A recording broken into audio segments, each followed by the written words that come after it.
Welcome back, folks. When we left off, we were just going over the statistics and the party that I put together here last night. Ron Stock, the Paladin, is our leader. The next character I have in the party is Brandish. He's a new fighter that Ron Stock met on his journeys in Faerun. He's a badass. He has 18-100 strength, 18 dexterity, and 18 constitution. He's average intelligence. He's not too wise of a man. And people tend not to adhere to his charisma too much. He's not much of a people person. Now, a lot of people think charisma right away is looks.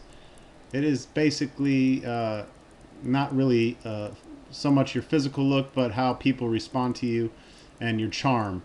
You know, there's a lot of fat people out there and ugly people out there that have plenty of charm.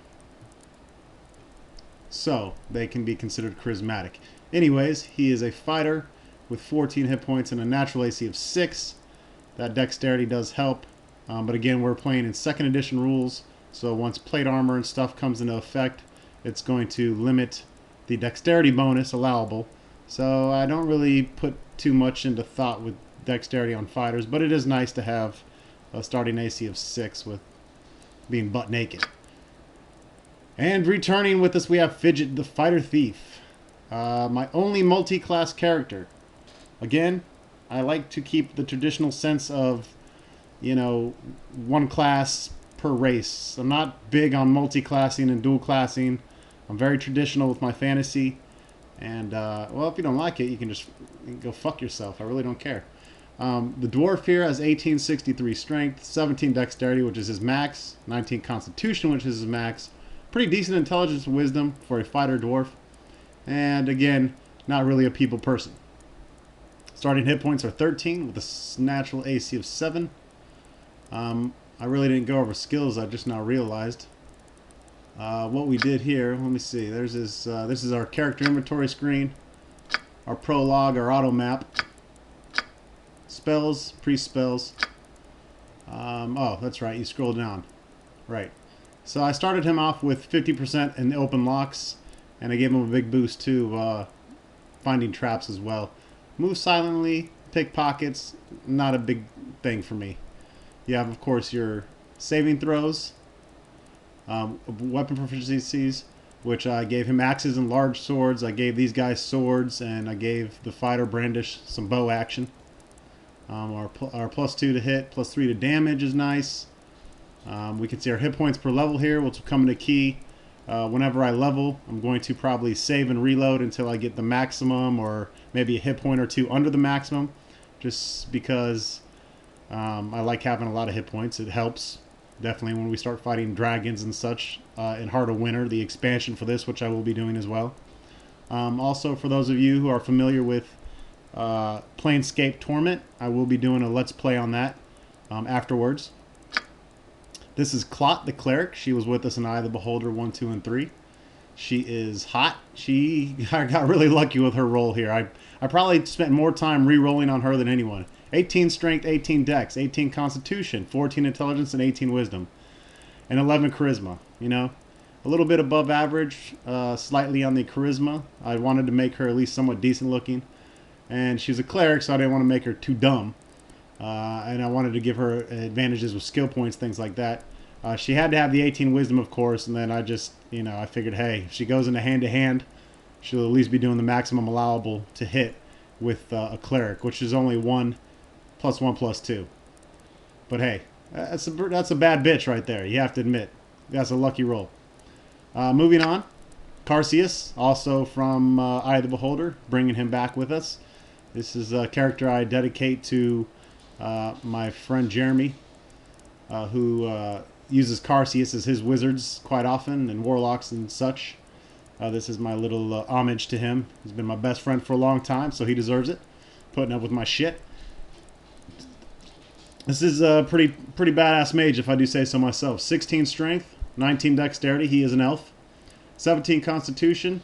You know, mages aren't supposed to be tanks, so we're not worried too much on hit points, but I did want to max that out for maximum hit point bonuses possible. 18 intelligence, of course, and 11 and 10 on charisma. No additional to hit. +1 to damage, big deal, you know. And I just made him a general mage. You can do specialist mages in this game. Again, I'm not big. I'm big on. What I'm big on is traditional, old school, baby. So both of my mages are just all around general mages. Bella, this is my homage to Carseus's real life wife. Bella is the nickname of a character she uses in some of her role-playing games. And she has 10 strength, 18 dex, 18 constitution, 18 intelligence, 10 wisdom, 10 charisma. She's a half-elf. Again, pretty nice stats. I got, you know, I spent some time rolling and modifying here, so I got some good starting stats. Let's go ahead and let's have some gameplay this video.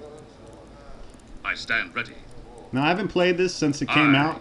I did beat it back in the day. Let's just, I'm going to have some fun with all the characters here. We're going to take our time and just enjoy everything here. This is Hildreth Highhammer. Well met. Why, you seem to me like a fresh new vein of ore, all untried and untested. I'd be Hildreth, should ye wish to know. A vein of ore? What do you mean? What I'm saying is you look a little new at this adventuring thing. No offense intended. We've all to start somewhere, so if ye be looking for tips, I've even some news that might prove interesting to ye. Oh, I see. What news do you have? I'm not all eyes and ears. Mostly I've been keeping to my cups to keep the chill away. But I've heard that a local sword named Hrothgar's putting together some sort of expedition. Sounds like it might be fun, and I'll be going along myself. Oh, what do you know about the expedition? The folks round here say that Hrothgar be a valiant man, but not the type to go dashing off to his death. They say he be an excellent leader. We're headed up to the mountains to investigate some sort of disturbance up there. You'd be best talking to Hrothgar himself to hear the full story. That's a good idea. I'll find him later. Farewell. Now, there's hundreds of characters to talk to in this game, and no one will do LPs with me because they can't keep up with my potty mouth, mostly. So, we're going to hear some repetitious. All my dwarves sound the same, all my humans sound the same, all my elves will sound the same, that kind of thing. But I'll try my best to spice it up.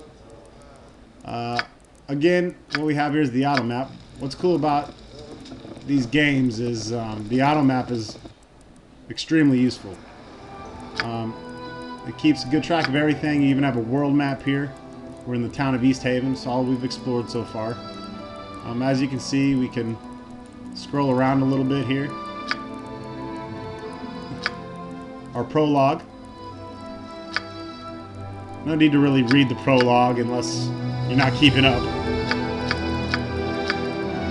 Mage spells, priest spells. We're on the paladin. No spells yet. Graphics and gameplay and party formation.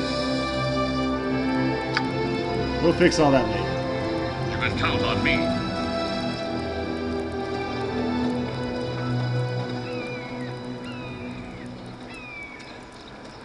Whoa. We had a little glitch there. I am playing this game in windowed mode. One, so I can watch the timer, and two, because I play, I have a 30-inch monitor, so playing these older games tends to get a little grainy. Don't ask me what that's probably from, yeah. Shit, I don't know. I guess I'm going to have to work on fixing that.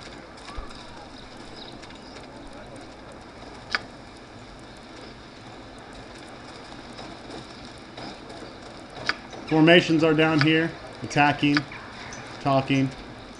At your command. That's a select all, and that's your rest key. What the fuck is that? Looks like I may have to go full screen. I don't know if we keep having this problem. I'm doing this fucking game, that's all I know. The other thing is I can't seem to be able to move the screen. Oh well. We'll go ahead and kick it to the next video. I'll see y'all then, and I'll get all these little minor graphic glitches worked out. Thanks for watching.